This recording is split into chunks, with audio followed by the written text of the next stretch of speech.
So what's up, kamusta? Ayos ba tayo dyan? So nandito ulit tayo sa may Suzuki Baliwag branch para sa update natin. Ngayong araw na to nakita rin natin itong Suzuki V-Strom 160. Alamin natin yung presyo at yung specification kung sulit nga bang bilhin ngayong 2026. Tara, samahan nyo ako. Walk around natin to. Ayos na ayos yan. Minsan, para lang makauwi.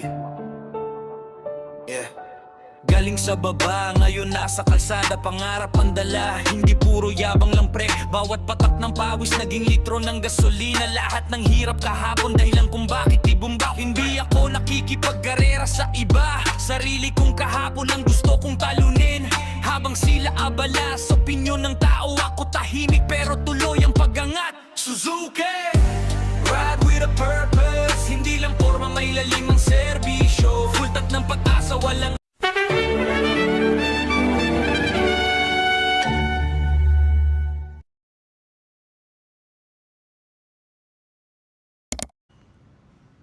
So ayun ang mga best, no, available nga po dito ng Suzuki V-Strom 160 dito sa may Suzuki Baliwag branch.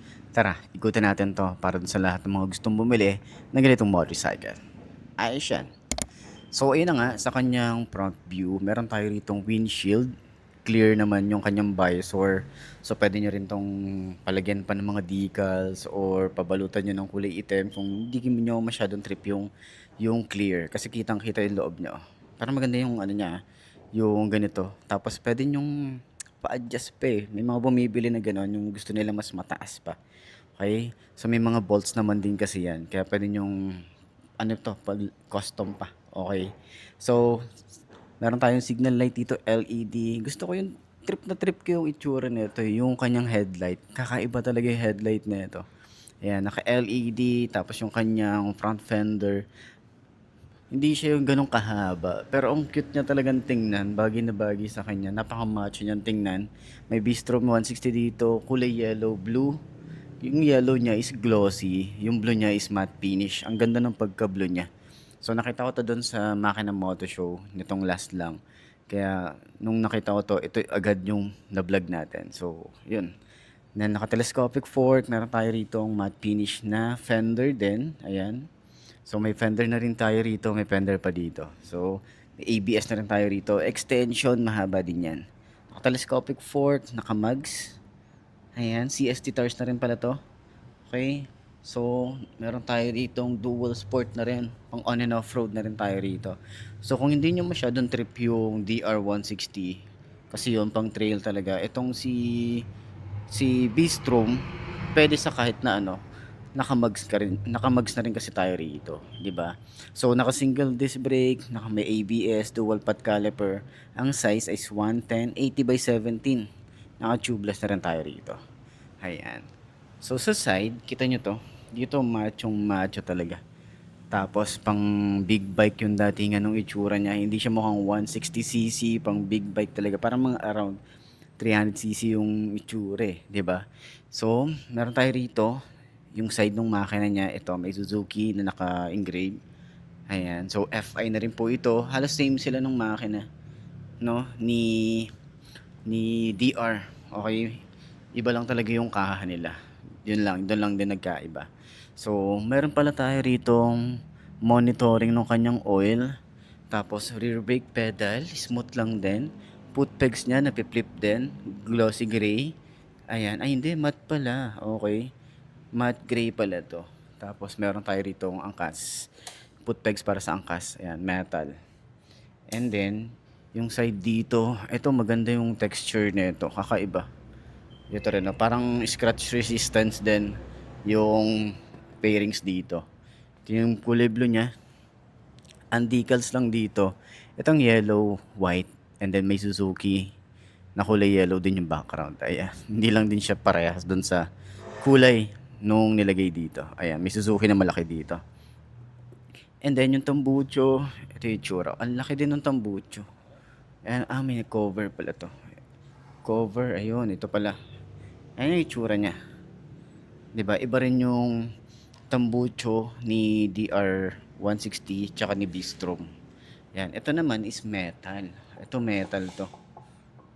Yan, ito naman sa dulo is plastic. Tapos meron siyang ganito. Takpan na natin. Okay?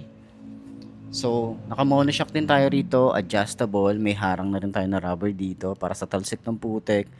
May tire hugger na rin tayo rito na parang may carbon fiber finish sa gitna. And then, mudguard. Ayan, meron na rin tayo rito mudguard. Tapos, matte finish. Ito, plastic. Okay? So, swing arm, malapad, naka-single pot caliper. Disc brake, may ABS na rin tayo rito sa likod. Naka-CST tires. Ang size ay 130 70 by 17. Naka-mugs na rin tayo rito. Ang ganda ng mugs niya. Oh. Ganda ng design. Parang may mga pinagtabasan dito. 'Di ba? So sa kanyang upuan, ito malapad. Tapos ang kapal din ng foam hanggang dito sa OBR. Pinagkaiba lang ni DR. Si DR meron siyang lagayan ng top box. Ito wala. Ito na yung pinaka grab bar niya. Yan, stylish yung datingan niya. Then, yung kanyang taillight is LED rin.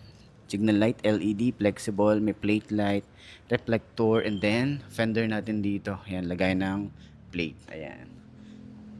So, may chain cover na rin, karugtong ng ating mudguard dito or yung kanyang fender dito sa likod. Then, naka-single head shifter. Ayan. Okay. Put pegs na piplip yan. Yung other side ng makina, ayan, ang ganda nung ang ganda ng paint job na ginawa dito ni Suzuki. Ayan. So sa kanyang gas tank, pang big bike talaga yung datingan. Mas maporma siya compared dun kay DR. Ito kasi kay DR di ba pabilog siya. Tapos ito ang forma nito. Di ba? Ang ganda nung niya, ang ganda ng plastic na rito na ginawa, napaka-bulky niya, tapos aggressive. 'Di ba? Tapos yung kanyang ignition, ayan, simple. Tapos yung susi niya, maganda rin at malaki. Naka-upright position yung kanyang handlebar. Pwede nyo pa rin i-adjust to. Meron dito nakalagay, oh. Paano nyo siya i-adjust. Ayan. Tapos, yung kanyang panel gauge is naka-round style. And then may Suzuki tayo rito. Pero pag ganyan yung tingin niya, hindi siya naka landscape, naka-portrait siya. Ayan. So, sa kanyang switch, ayan, meron tayo rito, kill switch, electric starter, grip niya makapit. Ayan. Throttle, sobrang babaw. Lever, malapad dito. Tapos, smooth naman siya.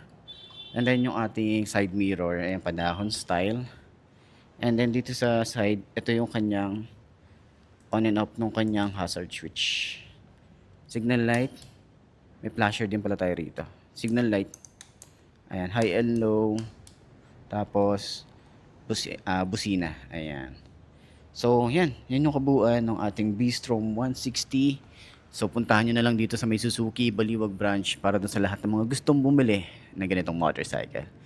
So, ayun. Di natin mababike to, pero alam nyo naman yan, di natin to abot pagdating sa ganitong mga pang trail bike or pang city drive. Pwede rin to. Okay, pero mas maganda siyang tingnan kapag nasa mga, alam niyo yan, mga pambundok talaga. Pwede rin naman to.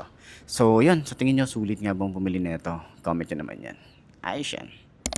So, ayun na mga best, no? Sa lahat ng mga nagtatanong, magkano nga ba ang ganitong motorcycle, ilalagay ko sa screen nyo para at least meron tayong reference kapag kumuha tayo ng cash at hulugan. So, sa tingin nyo, sulit nga bang bumili ng ganitong motorcycle ngayong 2026? Itong Suzuki V-Strom 160.